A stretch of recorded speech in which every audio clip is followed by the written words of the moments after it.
जरा सोचिए, एक ऐसी जगह जो दिन के उजाले में बिल्कुल आम सी लगती है। लोग हंस रहे हैं, तस्वीरें ले रहे हैं, पुरानी दीवारों को निहार रहे हैं। लेकिन जैसे ही सूरज ढलता है, अचानक से सब कुछ बदल जाता है। एक अजीब सा खौफनाक सन्नाटा छा जाता है। हम बात कर रहे हैं अरावली की पहाड़ियों में छिपे राजस्थान के भानगढ़ किले की। एक ऐसी जगह जहां भारत का पुराना इतिहास और एक बहुत ही भारी रहस्यमयी खामोशी आपस में टकराते हैं। हवाएं जैसे कुछ फुसफुसाने लगती हैं। तो चलिए आज के इस खास विश्लेषण में हम और आप मिलकर इस रहस्य की गहराई में उतरते हैं। और इस कहानी की असली शुरुआत होती है उस खौफ से जो भानगढ़ की हवा में घुला हुआ है। जयपुर से भानगढ़ की तरफ जाते हुए एक स्थानीय रिक्शा वाले की वो बात। भानगढ़ में हमेशा कोई ना कोई नजर रखता है और वो नजर इंसानों की नहीं होती। मतलब ये सुनकर ही रोंगटे खड़े हो जाते हैं ना। ये कोई मामूली बात नहीं है, बल्कि उस डर की बुनियाद है जो अंधेरा होते ही इस किले को पूरी तरह जकड़ लेता है। ये डर सिर्फ किस्से कहानियों में नहीं है, ये वहां के लोगों की रगों में दौड़ता है। तो सबसे पहले बात करते हैं हमारे पहले पड़ाव की, वर्जित किला। अब जरा इस सरकारी साइनबोर्ड को देखिए। भारतीय पुरातत्व सर्वेक्षण यानी एएसआई की तरफ से साफ चेतावनी है कि सूर्यास्त के बाद और सूर्योदय से पहले अंदर जाना सख्त मना है। हमारे देश में शायद ही कोई और ऐतिहासिक जगह होगी जहां ऐसा बोर्ड इतनी प्रमुखता से लगाया गया हो। और सबसे हैरानी की बात तो यह है कि शाम के 5 बजते ही वहां के सिक्योरिटी गार्ड्स भी अंदर जाने से साफ मना कर देते हैं। उनकी ड्यूटी बस बाहर के गेट तक ही है। आखिर अंदर ऐसा है क्या जो रखवालों को भी इतना डरा देता है? यहां एक नंबर बहुत बड़ा विरोधाभास खड़ा करता है, और वो नंबर है 17। बात 17वीं शताब्दी की है, जब राजा भगवान दास के बेटे माधो सिंह का राज हुआ करता था। उस वक्त भानगढ़ कोई ऐसा वीरान और डरावना खंडर नहीं था। ये एक फलता फूलता जीवंत शहर था। सोचिए, बाजारों में रौनक, महलों में गूंजता संगीत, बेहिसाब दौलत। और जब हम उस सुनहरे दौर की तुलना आज के इस खौफनाक सन्नाटे से करते हैं तो ये पतन, ये बर्बादी और भी ज्यादा झकझोर देती है। और यहीं से शुरुआत होती है हमारी दूसरी कड़ी की, राजकुमारी और वो खौफनाक श्राप। स्थानीय लोक कथाओं की माने तो ये पूरी कहानी घूमती है बेहद खूबसूरत राजकुमारी रत्नावती और एक तांत्रिक के इर्द गिर्द, जिसे कुछ लोग सिंधु सेबड़ा भी कहते हैं। तांत्रिक राजकुमारी पर बुरी नजर रखता था। एक दिन उसने छल से राजकुमारी के इत्र पर काला जादू कर दिया। लेकिन राजकुमारी भी कम नहीं थीं। उन्हें इसका अंदाजा हो गया। उन्होंने वो शीशी वहीं जमीन पर पटक दी। शीशी टूटकर एक बड़े पत्थर से टकराई और जादू का असर कुछ ऐसा उल्टा पड़ा कि वो पत्थर सीधा जाकर उस तांत्रिक को ही कुचलने लगा। लेकिन मरते मरते वो तांत्रिक भानगढ़ को एक ऐसा श्राप दे गया कि ये पूरी नगरी तबाह हो जाएगी।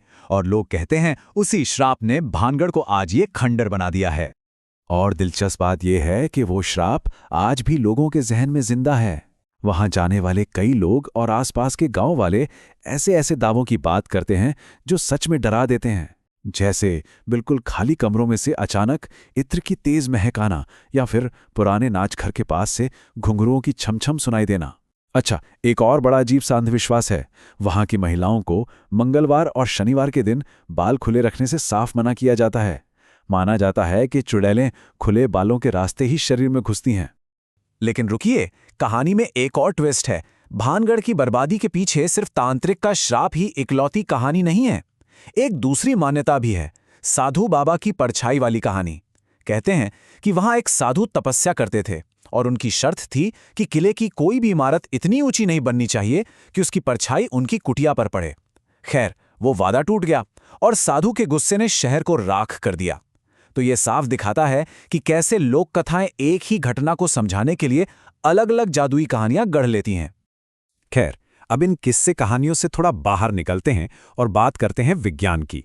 हमारा तीसरा हिस्सा, पुरातत्व विज्ञान का एक अपवाद। अब जरा इस तुलना पर गौर करते हैं। एक तरफ भानगढ़ की भूतिया कहानियां हैं और दूसरी तरफ अकेडमिक जर्नल पुरातत्व की ये तस्वीरें हैं। भारतीय पुरातत्व असल में ऐसे काम करता है। बेहद बारीकी से खुदाई करना, सांस्कृतिक बदलावों को समझना, तथ्यों को दर्ज करना। मतलब विज्ञान भूतों पर नहीं, बल्कि मिट्टी की परतों और पत्थरों पर बात करता है।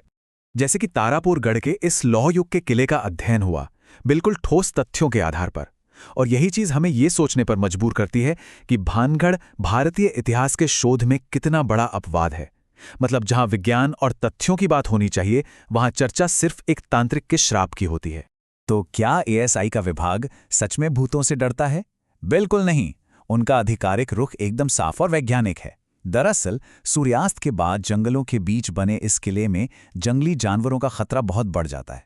ऊपर से अंदर रोशनी का कोई इंतजाम नहीं है और सदियों पुराने उन टूटते बिखरते खंडहरों में अंधेरे में चलना किसी के लिए भी जानलेवा साबित हो सकता है।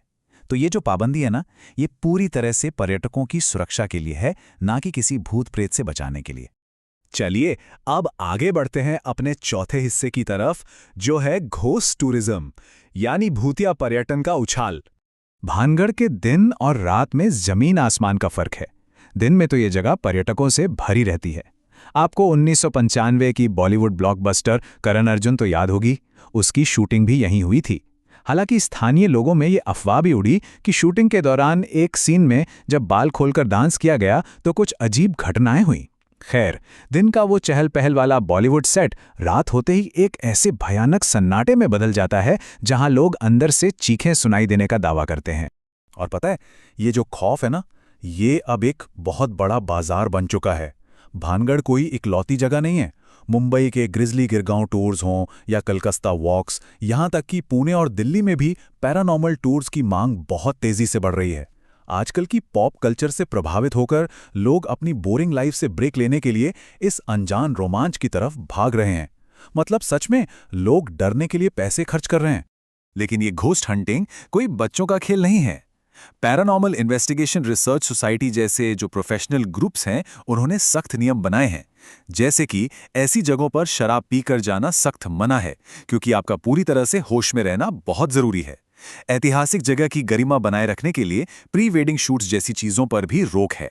और सबसे जरूरी नियम, कोई भी नौसिखिया वहां जाकर अनुष्ठान या जादू टोना न करे।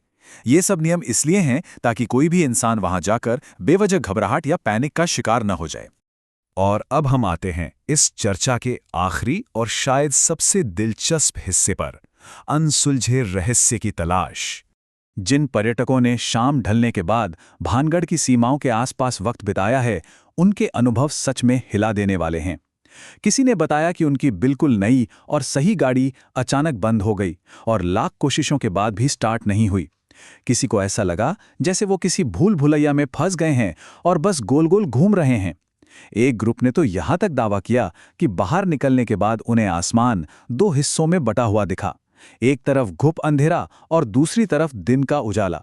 अब चाहे विज्ञान इन्हें माने या ना माने, लेकिन उन लोगों के लिए वो डर, वो दहशत 100% असली थी।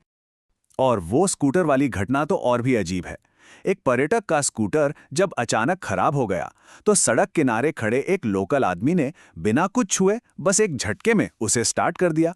जब उस हैरान परेशान पर्यटक ने पूछा कि भैया ये कैसे हुआ, तो उस आदमी ने बड़ी अजीब सी मुस्कुराहट के साथ कहा, उन्हें आपकी तलाश है। और जब पूछा गया किसे, तो जवाब मिला, आपको पता है किसे। ये छोटी सी बातचीत ही काफी है ये समझने के लिए कि वहां के लोगों के दिलों में ये खौफ कितना गहरा बसा है।